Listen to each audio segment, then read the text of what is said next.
திருமகள் TV பல்சுவைகள் படைக்கும் பாசறை.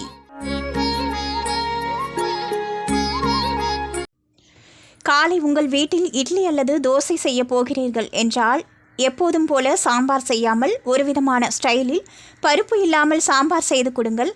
நிஜமாகவே இந்த சாம்பார் சாப்பிடுவதற்கு ருசியாகவும் செய்வதற்கு சுலபமாகவும் இருக்கும். உங்கள் வீட்டில் இருக்கும் குழந்தைகள் முதல் பெரியவர்கள் வரை என அனைவரும் விரும்பி சாப்பிடுவார்கள். சரி வாங்க, இப்போது இந்த கட்டுரையில் பருப்பு சேர்க்காத ரோட்டுக்கடை சாம்பார் எப்படி செய்வதென்று தெரிந்து கொள்ளலாம். ரோட்டுக்கடை சாம்பார் செய்ய முதலில் ஒரு கடாயை அடுப்பில் வைத்து அதில் எண்ணெய் ஊற்றி சூடாக்கவும். எண்ணெய் சூடானதும் அதில் பொடியாக நறுக்கிய வெங்காயத்தை சேர்த்து நன்கு வதக்கி கொள்ளுங்கள். வெங்காயம் நன்கு வெந்ததும் இப்போது அதில் நறுக்கி வைத்த தக்காளியையும் சேர்த்து நன்கு வதக்கவும். தக்காளி நன்கு வதங்கியதும் பிறகு சாம்பார் தூள் சேர்த்து பச்சை வாசனை போகும் வரை வதக்கவும். பின் எடுத்து வைத்த பொட்டுக்கடலையை இதனுடன் சேர்த்து ஒரு முறை கிளறிவிட்டு கீழே இறக்கி ஆற வையுங்கள்.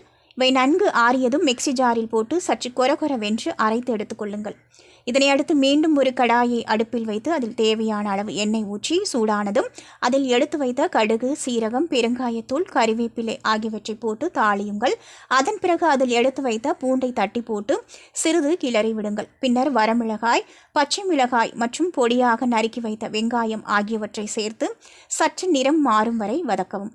வெங்காயம் நன்கு வெந்ததும் அரைத்து வைத்த மசாலாவை இதனுடன் சேர்த்து ஒரு முறை கிளறி விடுங்கள்.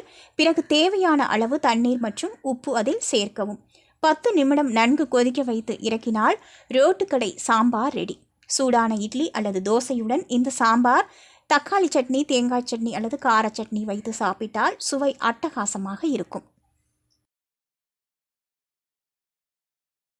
திருமகள் டிவியை லைக் செய்து உங்கள் நண்பர்களுக்கும் ஷேர் செய்வதுடன் சப்ஸ்கிரைப் செய்து ஆதரவு தாருங்கள்.